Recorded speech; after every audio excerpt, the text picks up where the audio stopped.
সুপ্রিয় শিক্ষার্থী, আশা করি তোমরা ভালো আছো। আমি ভালো আছি। আমি অনার্স দ্বিতীয় বর্ষ অর্থনীতি ম্যাট্রিক্স অধ্যায়ের পার্ট 1 যোগ বিয়োগের শর্ত। দুটি ম্যাট্রিক্সের সারি ও কলাম সংখ্যা সমান হলে যোগ বিয়োগ করা যাবে। যোগ বিয়োগের উপায় বা কৌশলটা হলো ম্যাট্রিক্সের যোগ বিয়োগের সময় সারির সাথে সারির যোগ এবং বিয়োগ করতে হবে। তাহলে শর্তটি হলো দুটি ম্যাট্রিক্সের সারি কলাম সংখ্যা সমান হতে হবে। দ্বিতীয় শর্তটি হলো ম্যাট্রিক্সের সারির সাথে সারির যোগ করতে হবে, সারির সাথে সারির বিয়োগ করতে হবে। এটা হলো কৌশল।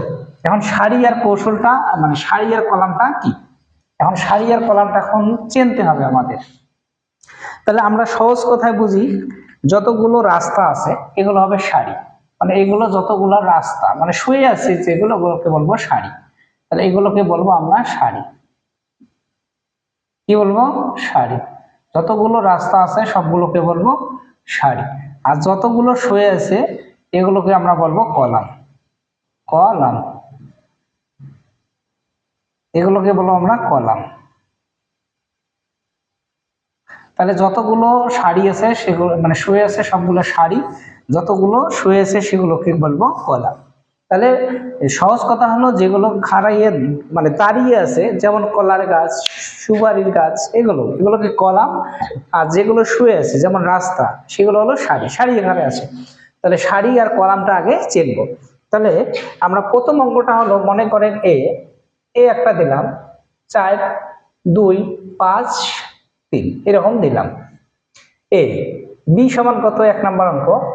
বি সমান দিলাম 2 1 3 2 এরকম দিলাম। তাহলে 1 নম্বর প্রশ্নটা আমি চাইলাম এ যোগ বি। তাহলে এ আর বি কি করতে হবে? যোগ করতে হবে। এ আর বি কি করা লাগবে? যোগ করতে হবে। তাহলে এ আর বি যোগ করো। আর 2 নম্বর প্রশ্নটা হলো এ থেকে বি বিয়োগ করো। এরকম দুইটি প্রশ্ন আমি চাইলাম।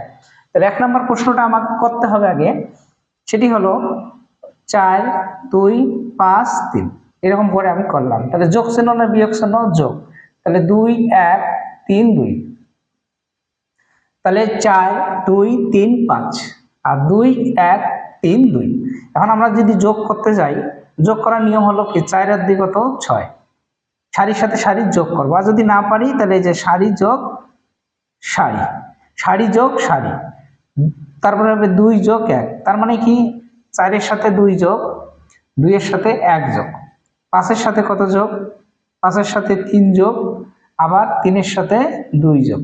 দেখেন ভালো করে, 4 যোগ 2, 4 যোগ 2, 2 যোগ 1, ক্লিয়ার?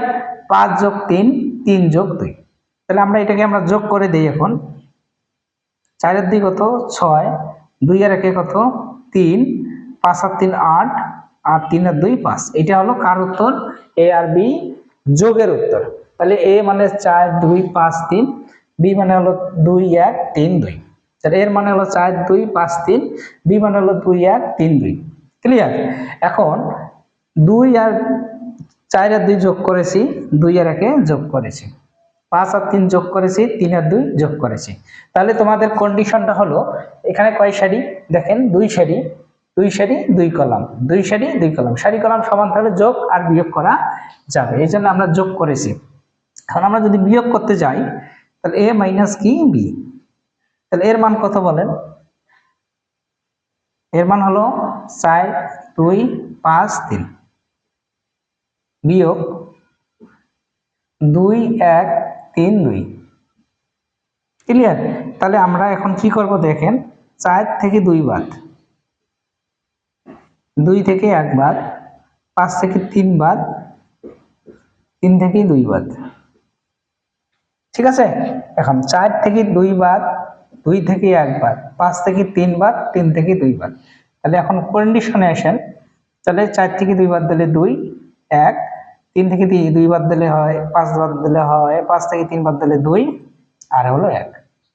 বুঝতে পারছেন? আমি আরেকবার বোঝাই। সারি কলাম সমান আছে, অর্থাৎ যোগ বিয়োগ করা যাবে, যোগ এবং বিয়োগ করা যাবে। তাহলে 4 2 বাদ, 2 1 বাদ, 5 3 বাদ, 3 2 বাদ। তাহলে এখানে 2 এখানে 1 এখানে 2 এখানে 1। ঠিক আছে, তাহলে যোগ আর বিয়োগের নিয়ম আমরা পাবো। তাহলে যদি সারি কলাম সমান হয় যোগ বিয়োগ করা যাবে, সারির সাথে সারি যোগ করতে হবে, আর সারি কলাম সমান হলে বিয়োগ করা যাবে, সারির সাথে সারি বিয়োগ করতে হবে। ঠিক আছে, দেখা হচ্ছে পরের ক্লাসে। এ পর্যন্ত তোমরা ভালো থাকো, সুস্থ থাকো, আর আমার ভিডিওগুলো শেয়ার করো, লাইক কমেন্ট করে জানাও তোমাদের সমস্যাগুলো।